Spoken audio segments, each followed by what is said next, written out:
Hi, Rich Leiter here, and welcome to my channel, The Naked Booktuber, which is not so much about books right now.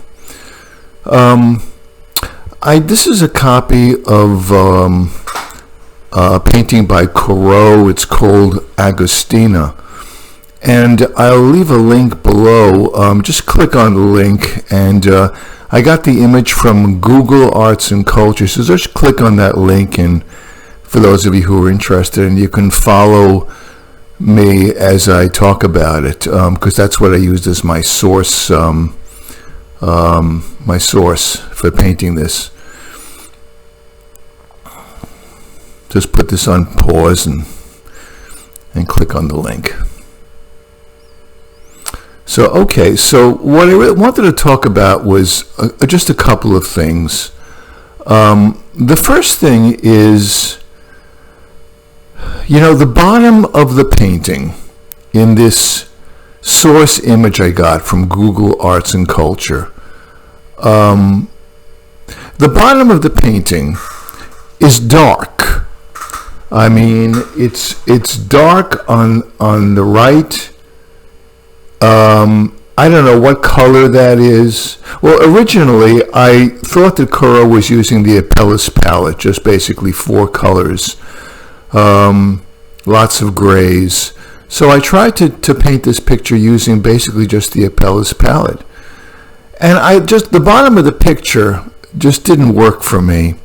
Like I say, the bottom right, I don't know what that was. It was kind of like a dingy, beigey color, very dark, or dingy, beigey, greenish, I don't know what. And then on the left side of her dress, again, you have a dark area. And I don't know what that dark area is from looking at this, the image on the computer. It could be anything. The only thing I know is that it's very dark. And the dress, originally this bottom of the dress was also dark. There was like some blue over here, a little bit, faint blue, but it was basically also dark. So when I painted it, it didn't really matter what colors I used to paint it. The whole thing was just dark. The values were, they were all kind of murky and the same. And that bothered me about it. And so I thought about it for a while. I mean, I tried several times to paint something that I wasn't embarrassed by, right? And first of all, it occurred to me that I decided to take a stab at painting the 2 areas to the lower right and the lower left, there and there. I tried to paint them kind of a really dark greenish brown. That's the only way I know how to describe it. I used yellow ochre paint, and I used some phthalo blue, and a little yellow, and I just sort of, and a little burnt umber, and I sort of just messed around until I got a really, really rich, dark greenish brown, which I liked because, first of all, presumably she's standing kind of in a field. And what does a field look like? It's a mixture of green of the grass and dirt, which is the green is the grass is of course green, and the dirt is kind of like a brownish color. So it has some kind of a verisimilitude of a field. Okay. Now once I did that, I realized what would really go. Now, of course, now you have, again, it's still dark, the bottom half of the painting. And I realized that I have to do something with the bottom half of her dress. Originally, just the top of her apron, I guess, had some colors in it. And below it, there was just this dark color here. And I realized that I got to do something to contrast the dress from the right and the left. And it immediately occurred to me, once I did the brownish green, what would really pop with that? Immediately I knew. What would pop with that would be white.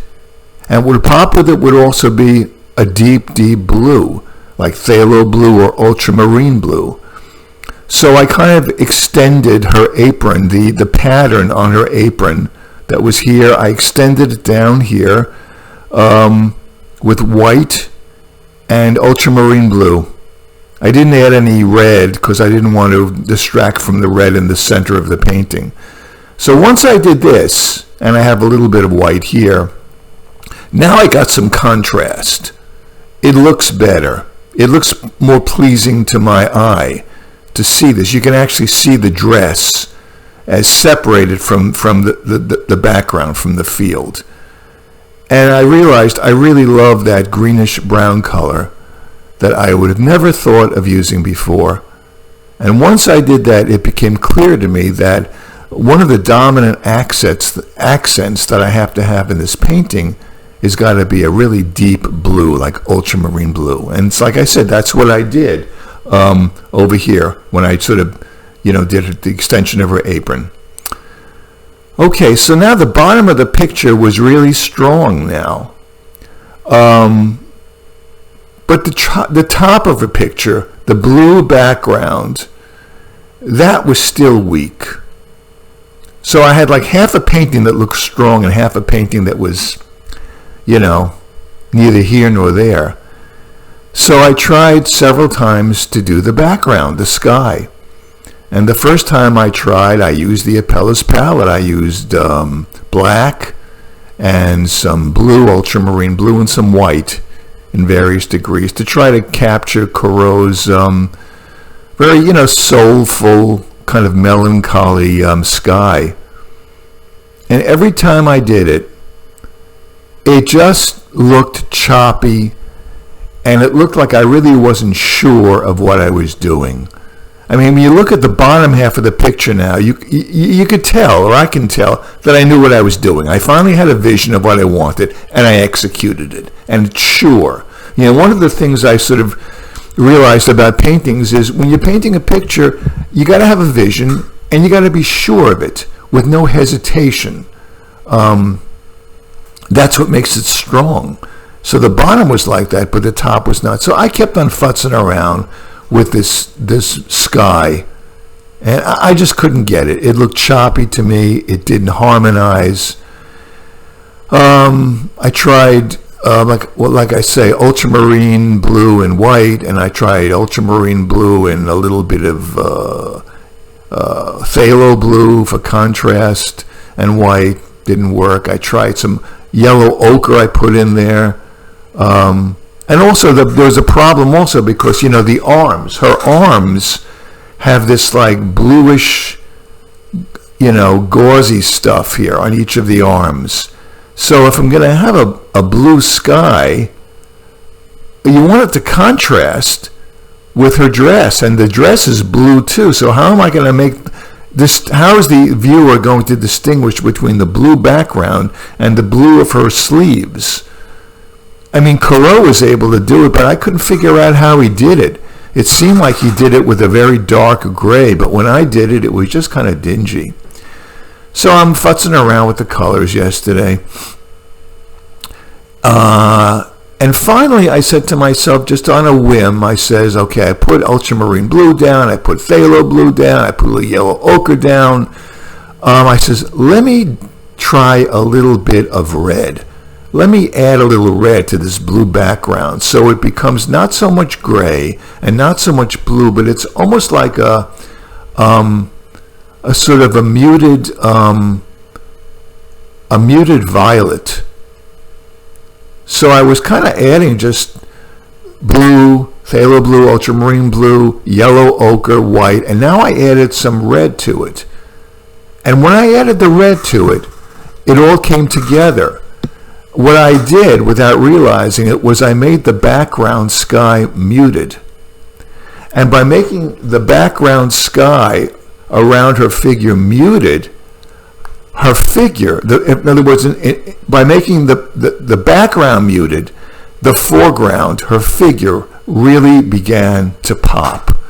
and I was able to adjust the value of the background so that her skin here and her face really popped out at you, because that's what I really want. I don't want the viewer to be distracted by the tree or the houses. I want you to basically just have your eyes locked on her. And when I did that, it popped. It's not the same as the Corot. The Corot kind of had choppy brush strokes in his sky, and mine is very smooth. My background, it's very well blended, but somehow the combination of its being blended well and this muted background I somehow stumbled upon really makes the figure pop. And then the top part of the painting became just as strong for me as the background did.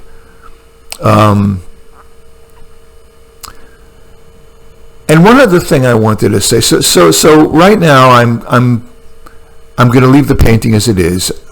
I'm not sure if it's finished, but I'm much more pleased with it now. It actually looks like a painting that's been done with some confidence. It has a certain elegance. It's not the same as the Corot. It doesn't have, well, it does have some of the moodiness of the Corot, but it's definitely not the Corot.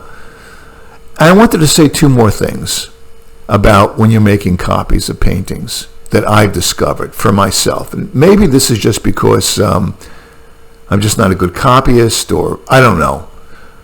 But here's the thing. I mean, you try to do a faithful copy using your source material on a computer. You don't really have the painting itself in front of you to copy from. So at a certain point, you really don't know what some of the colors are. And you have to kind of wing it the way I winged it with the lower parts of the painting. I stumbled upon this brownish green just by experimentation. Does Corot have a brownish green in his painting? I don't think so, but he might. I mean, I don't know. So in a certain way, it's not like I'm trying to just, give my own version of AGOSTINA, my own spin on it. It's just that I have to experiment so that my painting, the colors pop. And this is the only way I was able to get it to pop. So at a certain point, you do have to be somewhat creative in the copy. The same goes for the sky. Now, my sky is very different than Corot's, and yet this is the only way I could get the foreground, AGOSTINA, the woman, to pop. You have to play around. You have to experiment with it. You don't just slavishly copy it. Am I the only person that has discovered this? Because I never hear anybody who does any copies of paintings ever mentioning this. Because again, you don't have the actual painting in front of you. If I did, I would know exactly what colors he used. I don't, even with a good reproduction on the computer. So there's a certain amount of experimentation that I've always had to do when I try to copy something, and it always does differ from the original. I mean, I could have made the sky gray the way it looked like in the source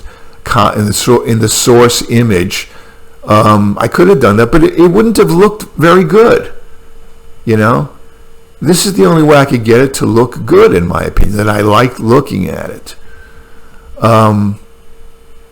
Which again goes back to this whole notion of Walter Benjamin's essay, Art in the Age of Mechanical Reproduction. You see, the things I'm talking about having to experiment with the color to make it pop, these are the elements that Benjamin doesn't address, because he's not an artist. He's a socialist philosopher. His whole premise for his essay is that the aura of the original painting becomes irrelevant in the age of mechanical reproduction. Well, obviously it doesn't, because it took me a long time to sort of catch some kind of an aura by experimenting with the colors. And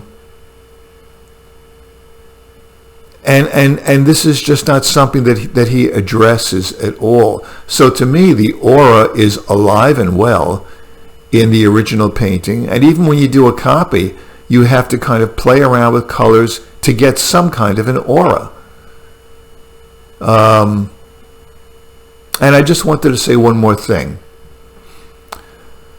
When I woke up in the morning, when I began working on trying to revise this painting, Agostina, I had no idea that I was going to make the lower half of the painting this dark brownish green.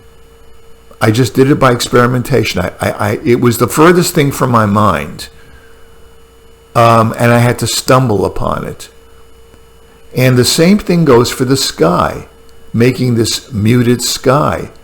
I had no idea that I was ever going to use the combination of colors that I did to make the sky muted, to make the foreground pop. And that's one of the things that I really like about painting, and also about writing for that matter too. You wake up in the morning and you're working on a problem and you have no idea what the solution is going to be.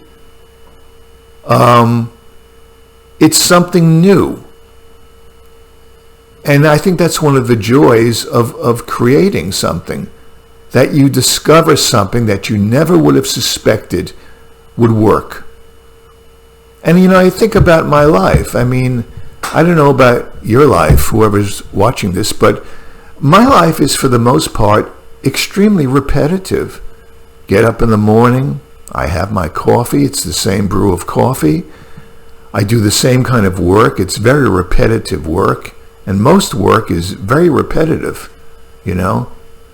I mean, hell, even if you're a surgeon repairing a hernia, it's very, very repetitive. I mean, it's very, very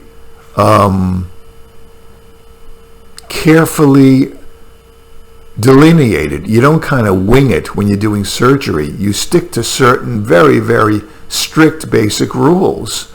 You do this with just about everything when you're working. It's very repetitive work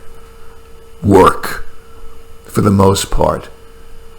And then, you meet people, your friends, and by and large, unless you're very lucky and you have a very special friend, most of the things that people say are kind of repetitive.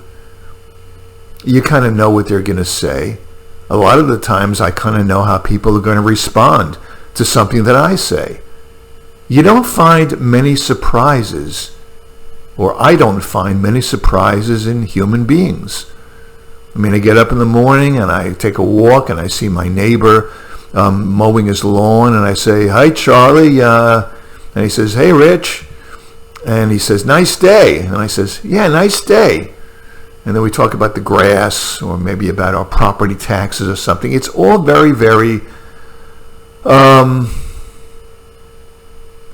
it's all very it's predictable. It's very predictable. Most of living, for me, is predictable. I mean, even eating food, unless you're a chef or somebody who's a really good chef, most of the food you make is going to be predictable. The kinds of things you cook are going to be predictable. Everything is predictable. So how many things do I think to myself are there in the world where I wake up in the morning and I am truly surprised by something. Something is new. Something I never would have thought was going to happen. That's how children feel. Children, up to a certain age, live in a state of perpetual wonder. Life is very exciting for them, and growing up is a process of losing that sense of wonder, for the most part. And when I discover a certain color in a painting, like this dark brown in in the background of Agostina. And when I discovered this kind of muted blue that makes her figure stand out in the sky, this is new. I would never have thought that I would be painting this when I woke up that morning. And that is a sense of the same kind of wonder that I have when I'm a child. And I really can't think of any other kind of wonder, unpredictability that I really have in my life. And this is a great, I'm not saying this is the definition of art, or this is the complete reason why I like, writing, painting, but the unpredictability of it is one of the big perks or benefits of painting for me.